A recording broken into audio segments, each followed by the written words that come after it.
I come out here to show you what's happened so far.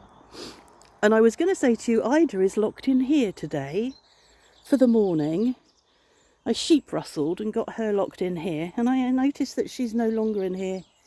And this is the cherry tree that was here up against this boundary.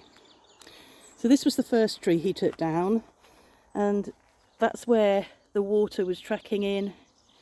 It had gone rotten. This is where it was all around the trunk, and the danger for this one was that it was leaning over the boundary. So he took that down, dropped it here, but it's taken the fence with it, which wasn't a problem because it's a very old fence that we'll have to sort out. But she's obviously hopped over there to get out of here because yesterday she was locked in with the chickens. I'm going to pause you there. So this tree is the tree you watched coming down yesterday, and people asked about it, and the reason it came down is because it was rotten. As you can see, we were really lucky actually that it didn't fall. If it had fallen down, it was pointing in that direction, so could have gone down and destroyed that fence. So he winched it, as you saw, and took it down this way. Very sad to see it go, but it really had worked hard at trying to repair itself. So it had grown. Hold on a minute. Hey, does your bum look big in this? It's well camouflaged. I won't be able to mention your bum because mine would look fucking enormous.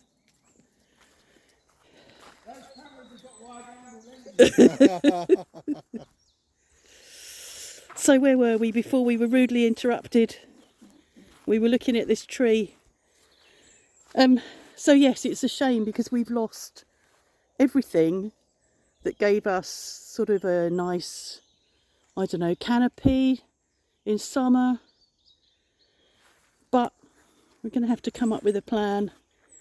We can't really plant anything. Well, we could plant something. And we'll think about it, but it'll need to be protected from Ida, because she strips bark. So what he's going to do today is there's another couple of trees that he took down yesterday, which I'll show you in a minute. But that tree, there's a chestnut coppice over there behind that bay, which is backing onto our neighbour's barn garage. So that's what he's taking down today, and he's going to winch that from there. So he's got his winch wrapped around those trees. So he'll put it under tension and then pull it across the potager. Going to pause you whilst I get over to the next lot of trees. There's chainsaws all around.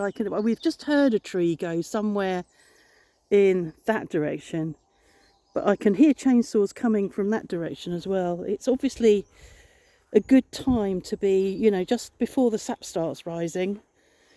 It might even be just as the sap starts rising. So this tree, which had been standing here behind the bamboo, is hollow.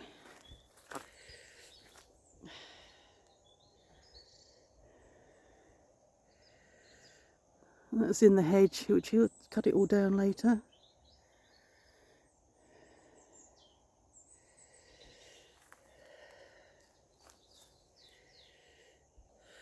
The walnuts had a reprieve. When he first came yesterday morning, he said that he thought that it was dying and would probably need to come down because of its proximity to the house, and it's twisted, which means it would twist round in that direction if it came down. And then he did some tests on it yesterday, and did a water meter, a moisture meter test, and it's apparently drinking, so it is taking up water, which sort of suggests it's alive. But he said,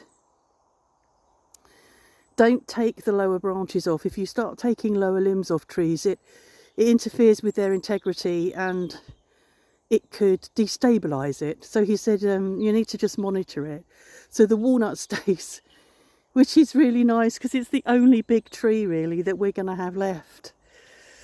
And this is another cherry tree that was hanging, was in the hedge here, and had it gone, it could have gone into the road. And actually it did, if you look, it, as it started to come down, it came out from the ground, so that would have just gone along the road, across the road.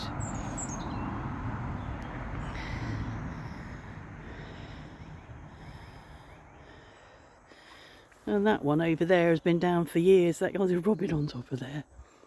What are you doing? It's thinking, what are you up to? That one came down in a storm, and there's still a mass of that in the hedge.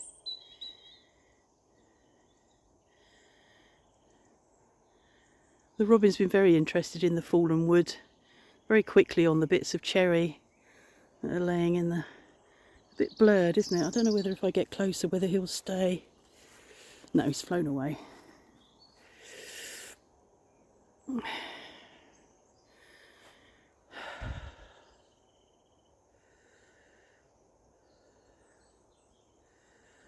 So yeah, he's going to bring that tree down next to our neighbours, and then he's going to spend the rest of the day cutting up and sorting out the wood, and I don't know whether he'll take that trunk down further, that chestnut trunk, very, very thick. It's coming back round now. I better stop because he doesn't want to be on film. So there we go.